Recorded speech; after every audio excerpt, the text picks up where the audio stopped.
اور ابھی آپ کو کراچی میں موسم سے متعلق اہم خبر دیں، جہاں منگل کی صبح سے ہواؤں کی رفتار میں اضافہ ہو گیا، جس سے متعلق محکمہ موسمیات نے اہم پیش گوئی کر دی۔ اگر آپ پہلی بار ہمارے چینل پر آئے ہیں تو چینل کو سبسکرائب کر کے بیل آئیکن پریس کریں۔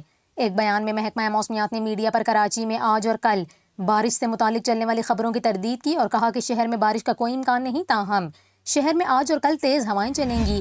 محکمہ موسمیات کے مطابق ہوا میں نمی کا تناسب 70% تک ہونے سے شہر قائد کا محسوس کیے جانے والا درجہ حرارت بڑھنے کا امکان ہے۔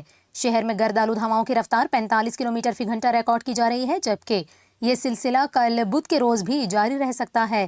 محکمہ موسمیات نے 29 سے 31 مئی کے درمیان کراچی میں گرمی کی شدت بڑھنے کی بھی پیشگوئی کر رکھی ہے اور اس دوران درجہ حرارت 42 ڈگری جبکہ کچھ علاقوں میں 45 ڈگری سینٹی گریڈ تک پہنچنے کا خدشہ ظاہر کیا گیا ہے۔